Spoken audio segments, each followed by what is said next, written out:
엄마 왜 나한테 가스라이팅을 해? 내가 너를 위해서 그러는 건데 이게 어떻게 가스라이팅이니? 제가 뇌과학적으로 설명을 드리도록 하겠습니다. 엄마가 잔소리한다고 해서 무조건 가스라이팅이 아닙니다. 무조건 칭찬해주고 격려해주는 것도 사실은 가스라이팅이라고 할 수가 있겠죠. 그렇다면 뇌과학이 말하는 자녀에게 조언을 잘하는 방법은 뭘까요? 이 4차 산업혁명 시대의 중요한 키워드는 연결 그리고 배려. 그런데 구글에 입사를 원하는 한국 학생들이 이 마지막 질문에서 많이 떨어진다고 합니다. 남을 성공시켜본 경험이 있습니까?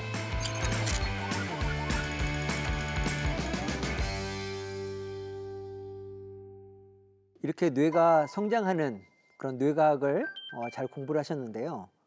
그러면 이런 자녀들의 뇌를 볼 때 부모는 어떤 태도를 가져야 될까요?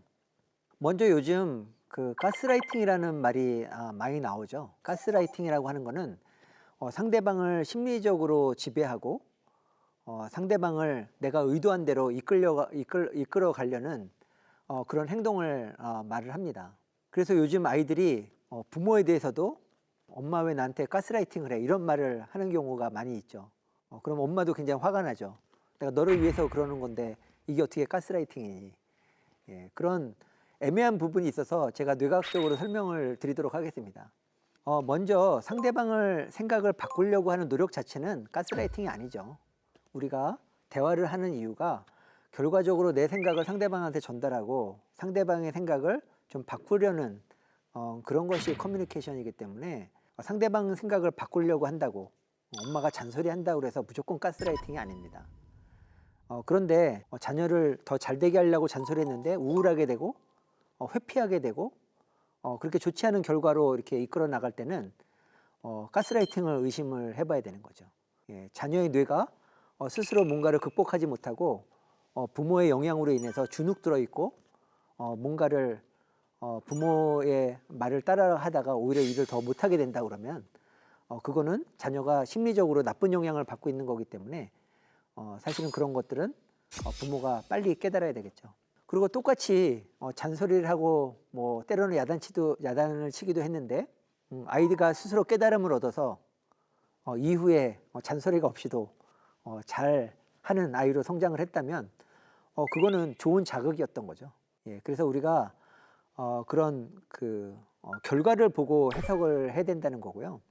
그런데 실제로 이 아이들이 부모의 영향을 많이 받습니다. 그래서 실제로 부모들한테 나쁜 영향을 받아서 좋지 않은 결과를 나타내는 그런 경우가 있어요. 두 가지를 말씀드리고 싶은데요. 첫 번째는 너는 공부를 안 하면 망한다. 네가 이런 행동을 하게 되면 네가 공부를 뭐뭐를 안 하면 앞으로 망하게 된다. 미래에 사회에 나가서 네가 재구실을 못하게 된다.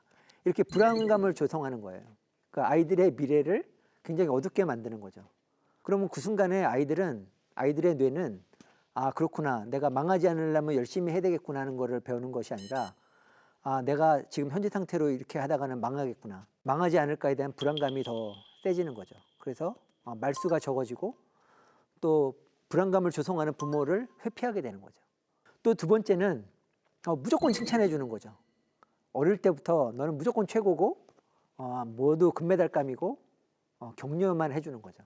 그런데 이게 좋다고 생각할 수도 있지만 나중에 이 친구가 자신을 바로 보지 못하고 난 항상 우수하다고 생각하는데 이 사회에서 보면은 실제 데이터는 그렇지 않거든요. 이제 거기서 인지 부조화가 생깁니다. 실제 이 사회에서의 나와 내가 생각하는 나의 차이가 굉장히 크게 되면 이 사회에 적응하는 데 굉장히 큰 문제가 생깁니다. 그래서 이렇게 무조건 칭찬해주고 격려해주는 것도 사실은 아이들의 인생에 부정적인 영향을 준다면 그것도 가스라이팅이라고 할 수가 있겠죠. 예, 그렇다면 뇌과학이 말하는 자녀에게 조언을 잘하는 방법은 뭘까요? 먼저 팩트는 분명하게 짚어주고 그 다음에 격려를 하는 겁니다. 저도 그런 실수를 많이 했어요. 예, 예를 들면 수학 공부를 안 하고 시험을 많이 틀리게 되면은 틀린 거 사실을 굉장히 지적을 많이 하는 거죠. 예, 그래서 아이가 부정적인 감정을 갖게 되는데요. 어느 순간에 제가 이렇게 얘기를 한번 해봤어요. 너 원래 수학 잘해. 근데 내가 볼 때는 문제를 파악하는 능력이 좀 부족해. 넌 그것만 보완하면 넌 진짜 잘할 수 있어. 이렇게 얘기를 했더니 우리 아들이 그걸 동의를 하는 거예요. 아, 맞아. 이건 선생님이 문제를 어렵게 내가지고 내가 그걸 잘 파악을 못했는데 이것만 파악하면 난 잘할 수 있어. 동의를 하더라고요. 깜짝 놀랐어요. 제 경험에서 말씀을 드리고 싶은 거는 자녀에게 조언을 할 때 이렇게 팩트를 집어주고 긍정적으로 얘기하라는 거죠. 넌 이것만 거치면 네가 원하는 꿈, 네가 잘하는 거 더 잘할 수 있어. 이렇게 얘기를 해주시라는 거죠. 두 번째는 말하지 않고 자녀가 깨닫게 하는 게 가장 효과가 좋습니다. 예를 들면 저는 초등학교 때 거의 필기를 안 하고 숙제도 잘 안 나가는 학생이었던 것 같아요. 그러니까 수업 시간에 집중을 잘 못했던 거죠. 그런데 학부모 면담에서 저희 어머님이 이제 그 사실을 아셨나 봐요. 선생님이 이렇게 얘기하셨겠죠. 대수는 수업 시간에 필기를 잘 안 해요. 노트에 적질 않아서 숙제도 잘 안 해옵니다. 자, 이런 말씀을 듣고 어머님이 어떤 마음이 들었을까요?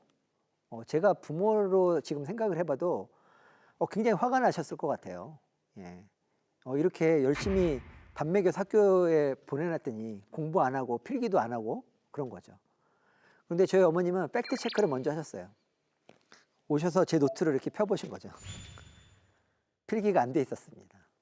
그래서 우리 아들이 실제로 필기를 안 한다는 사실을 증거를 확인을 하셨어요. 예, 그리고 어머님이 그 노트를 들고 친구 부모님한테 가셔가지고 친구 노트를 보고 열심히 필기를 해놓으셨어요. 그리고 저에게는 아무런 잔소리를 안 하시고 그 어머님이 필기한 노트를 제 책상 위에 올려놓으셨어요. 근데 어느 날 제가 가다가 노트를 이렇게 보니까 필기가 돼 있는 거예요. 어머님 글씨로.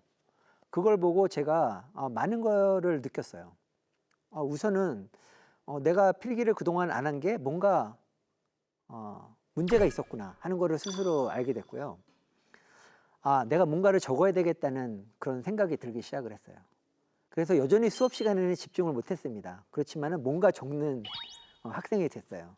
우리가 부모로서 자녀에게 어떤 말을 하지 않고 뭔가를 전해줄 수 있다면 그게 굉장히 중요하다는 거죠.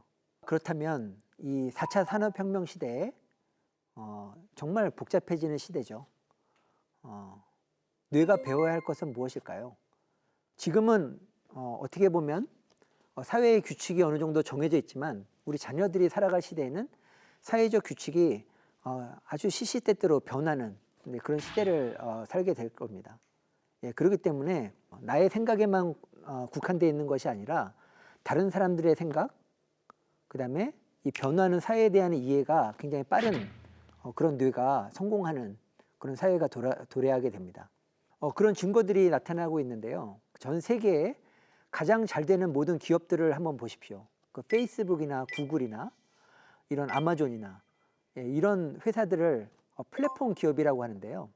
플랫폼 기업은 내가 잘 되는 것이 아니라 소비자가 좋은 제품을 찾을 수 있도록 도와주고 또한 공급자가 좋은 소비자들을 만날 수 있도록 연결시켜주는 역할을 하는 겁니다. 이렇게 이 4차 산업혁명 시대의 중요한 키워드는 연결 그리고 배려 이런 부분들이 굉장히 중요합니다.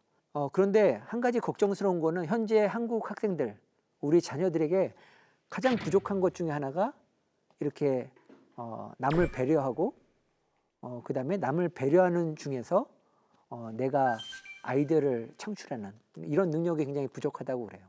그래서 구글에서는 그 사원들을 뽑을 때 마지막에 이런 질문들을 한다고 그래요. 남을 성공시켜 본 경험이 있습니까? 한국 학생들이 이 마지막 질문에서 많이 떨어진다고 합니다. 예를 들면 이렇게 얘기하는 거죠. 예, 우리 반에 수학을 못하는 학생이 있었는데요. 제가요 수학을 좀 잘하거든요. 그래서 그 수학 못하는 친구들한테 문제 푸는 방법을 가르쳐 줬어요. 그래서 제가 칭찬을 받았고요. 합격일까요? 탈락입니다. 또 어떤 친구는 이렇게 얘기했어요. 몸이 불편한 친구가 있었는데요. 그 친구가 이렇게 계단 올라오는 걸 제가 도와준 적이 있어요. 네, 그래서 그 친구도 저한테 고맙다고 그랬고 저도 굉장히 기뻤고 많은 사람들이 한테 칭찬을 받았어요. 탈락이죠. 자, 뭐를 보는 걸까요? 결과적으로는 이 대답들의 중심이 나잖아요. 모든 사건의 중심에서 나의 중심에서 생각하는 것이 아니라 상대방의 입장에서 생각하는 그런 능력을 테스트하는 거였던 거죠. 내가 수학을 가르쳐준 그 친구의 마음이 어땠을까? 그 친구의 기분은 어땠을까? 그리고 내가 도와준 장애가 있는 친구의 마음은 어땠을까? 지금 많은 그런 기업들에서 이렇게 남을 성공시킬 수 있는 다른 사람의 뇌를 이해를 하고 그 사람이 필요한 거를 채워줄 수 있는 능력 있는 사람을 찾고 있습니다. 그래서 현대 사회가 나를 성공시킬 수 있는 사람이 성공하는 시대라면 다가오는 4차 산업혁명 시대는 나뿐만이 아니라 다른 사람을 성공시켜서 나도 성공할 수 있는 그런 사람들이 필요하고 그런 인재를 양성하기 위한 교육이 필요한 거죠. 교수님, 선배 부모로서 내각자로서 자녀 교육을 잘하는 방법은 무엇일까요? 굉장히 어려운 질문이죠. 자녀가 잘못되기를 바라는 부모가 누가 있겠습니까? 될 수 있으면 정말 훌륭한 인재로 크기를 원하잖아요. 그런데 자녀 교육을 잘 하려면 그런 기대를 많이 내려놓아야 된다고 생각을 합니다. 그래서 처음에 자녀들에 대한 기대가 예를 들면 뭐 이 정도였다면 그 다음에 좀 더 내려놓고 좀 더 내려놓고 좀 더 내려놓고 그래서 자녀들에 대한 그런 과도한 부모님들의 기대나 걱정이나 이런 것들을 내려놓는 게 출발점이 아닌가 생각이 들어요. 그렇게 되면 자녀들은 부모의 생각에 갇혀 있는 것이 아니라 부모의 생각을 넘어서는 그런 인재가 되는 기대를 해야 되는 거죠. 근데 부모 입장에서 기대를 내려놓는다는 게 자녀를 포기하라는 느낌이 드는 것 같은데요. 자녀들한테 그걸 조심스럽게 잘 접근을 해야 됩니다. 예를 들면은 나는 뭐 기대 많이 안 해. 대학 안 가도 돼. 이런 말 절대로 하시면 안 됩니다. 나 별로 욕심 없어. 너 그냥 네 편한 대로 해. 이런 말 절대로 하시면 안 됩니다. 예. 왜냐하면 자녀들은 항상 부모한테 잘 보이고 싶고 부모가 나한테 큰 기대를 하는 거를 원해요. 저도 대학교 떨어져서 재수를 해서 들어갔어요. 저도 성적이 너무 나빴고 근데 좀 공부를 안 하려고 해서 한 게 아니라 저는 열심히 하려고 하는데도 성적이 안 오르는 스타일이었어요. 근데 어느 날 저희 아버님이 저를 위로해 주신다고 이런 말씀하셨어요. 대학 안 가도 된다. 요즘은 군대가 워낙 민주화되고 좋아서 그냥 군인 해도 된다. 그게 대학 떨어진 것보다 더 실망스러운 거예요. 그 당시에 유행하는 용어가 군대도 대자가 들어가잖아요. 그래서 떨어진 사람을 이렇게 비하하는 발언으로 대학 못 가냐? 난 대학 갔다 군대 이렇게 하는 게 농담이었는데 아버님은 진지하게 그 얘기를 하신 거예요. 그런 양면성이 있습니다. 그래서 그거를 지혜롭게 자녀들에게 표현을 해야 되고요.